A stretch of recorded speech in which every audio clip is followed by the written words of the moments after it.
فبأي آلاء ربكما تكذبان. Sedangkan keyakinannya orang-orang di luar Islam, mereka meyakini berdasarkan kekufuran. Dan awal kekufuran, awal kesyirikan terjadi adalah karena terlalu berlebihan mengkeramatkan orang-orang saleh. Sehingga di dalam Islam dilarang kita memuliakan orang saleh, itu harus. Tapi berlebih-lebihan di dalam menyikapi orang saleh akan menyebabkan kesyirikan. Sehingga kesyirikan pertama kali terjadi di kalangan umat manusia adalah karena terlalu berlebihan terhadap orang-orang saleh. Di dalam surat Nuh, Allah Subhanahu wa taala menyebutkan tentang sesembahannya kaumnya Nabi Nuh.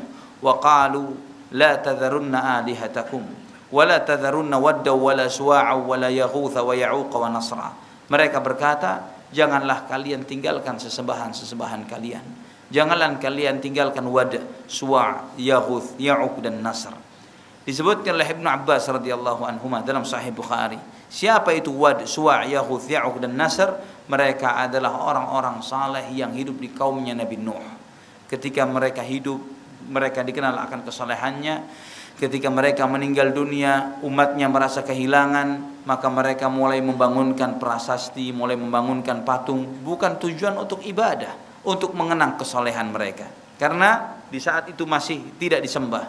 Namun ketika mulai berganti generasi, mulai mereka melupakan ilmu, di saat itulah setan datang membisikkan, kamu tahu apa yang dilakukan oleh nenek moyangmu di hadapan patung-patung itu? Mereka meminta kepada Allah. Mereka meminta kepada Allah melalui perantara orang-orang saleh itu. Terlebih kamu sendiri yang jauh dari agama, yang jauh dari kitab suci, yang tidak mengerti ilmu agama, maka lebih-lebih kamu di dalam beribadah haruslah kamu menggunakan perantara orang-orang saleh itu. Mulailah di saat itu orang-orang saleh ini disembah. Sikap berlebihan terhadap orang-orang saleh adalah kebiasaan orang-orang musyrik dan kebiasaan Yahudi dan Nasrani. Antum lihat kebiasaan orang-orang Nasrani, terutama orang-orang Katolik, memiliki tokoh-tokoh yang disucikan. Ada santo ini, ada santo ini, ada santo ini dan sebagainya. Setiap ada orang saleh, mereka keramatkan, mereka buat patungnya, bahkan mereka bangunkan tempat ibadah di kuburan-kuburan mereka. Sebagaimana Nabi SAW di akhir-akhir hayatnya, Nabi SAW ketika itu dirawat, beliau seringkali pingsan dan sadar. Ummu Salamah, salah seorang istri Nabi, beliau menceritakan pengalamannya ketika hijrah ke Habasyah untuk menghibur Rasulullah. Ya Rasulullah, negeri Habasyah, negeri Ethiopia ini negeri yang sangat bagus karena di sana banyak gereja-gereja. Dan gereja-gereja itu banyak patung-patungnya. Ya, disebutkan banyak patung-patungnya.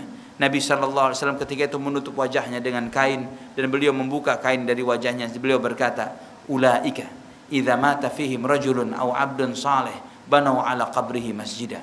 Mereka itu jika ada salah seorang hamba yang saleh meninggal dunia di antara mereka, mereka akan membangunkan masjid untuk kuburan, di atas kuburannya orang saleh tersebut. Mereka bangunkan gereja. Ulaika syirarul khalqi indallah. Kata Nabi, mereka adalah seburuk-buruknya makhluk di sisi Allah Subhanahu wa taala. Diingatkan oleh Nabi kebiasaannya orang-orang Yahudi, kebiasaan orang-orang Nasrani, dan Nabi melarang kita, wa inni anhaakum an dzalik. Aku larang kalian jangan sampai kalian melakukan hal yang seperti itu. Ini kebiasaannya orang-orang Yahudi, kebiasaannya orang-orang Nasrani, kebiasaannya orang-orang musyrik dalam beribadah kepada sesembahan-sesembahan selain Allah, atau meyakini kenabian tanpa dasar yang benar. Kita meyakini ikhwatal iman bahwa kenabian itu sudah terputus. Tidak ada lagi wahyu yang diterima setelah wafatnya Rasulullah SAW.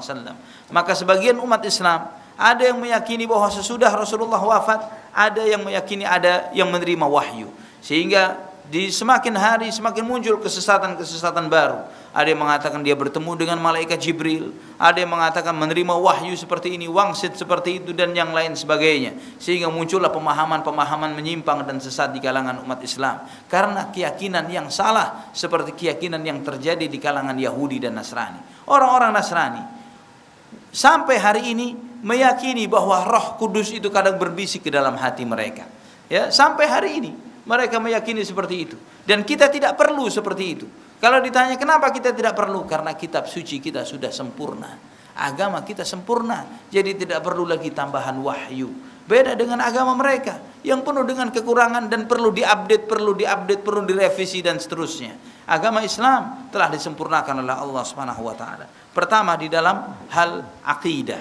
Kemudian yang kedua di dalam hal ibadah dan perayaan-perayaan keagamaan. Hal ini kita dilarang menyerupai mereka. Suatu hal yang merupakan tradisi ibadah dan perayaan orang-orang di luar Islam, apakah itu Yahudi, ataukah itu Nasrani, ataukah itu Majusi, ataukah orang-orang musyrikin secara umum, apapun agamanya, kita dilarang untuk merayakan perayaan-perayaan dan ibadah-ibadah seperti mereka.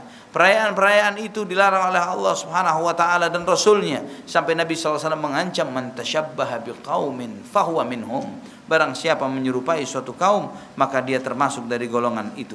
Juga kita dilarang untuk meniru kebiasaan-kebiasaan yang merupakan kebiasaan-kebiasaan, tradisi-tradisi yang dilakukan oleh orang-orang kafir. Segala tradisi-tradisi yang dilakukan oleh orang-orang kafir, maka kita dilarang untuk meniru mereka. Sebagaimana contohnya di dalam ibadah, kita ibadah puasa, kita diperintahkan untuk bermakan sahur. Dan makan sahur ini salah satu ibadah. Kita diperintahkan untuk makan sahur. Di antaranya Nabi berpesan, bedakanlah dirimu dengan orang-orang Yahudi. Kenapa? Karena orang Yahudi kalau puasa tidak makan sahur. Kita diperintahkan untuk menyegerakan berbuka puasa. Dengar azan maghrib untuk berbuka puasa. Tidak boleh menunda-nunda. Tidak boleh nunggu sampai azannya selesai, apalagi sampai nunggu isya misalnya, seperti kebiasaannya orang-orang Yahudi.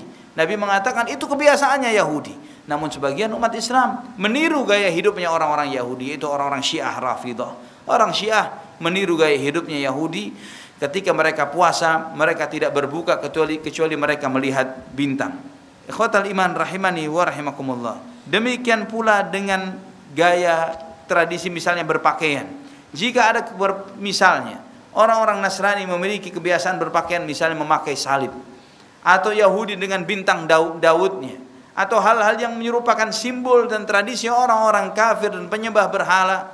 Ada sekarang, zaman sekarang, naudzubillah, misalnya PKI dengan simbol PKI-nya, satanisme dengan simbol satanismenya, Nazi dengan simbol Nazinya. Haram bagi umat Islam menyerupai mereka dengan hal-hal yang seperti ini. Karena hal itu disebutkan oleh Nabi SAW dalam hadis yang sahih tadi, man tasyabbaha biqaumin fahuwa minhum. Barang siapa yang menyerupai suatu kaum, maka itu termasuk dari kaum itu.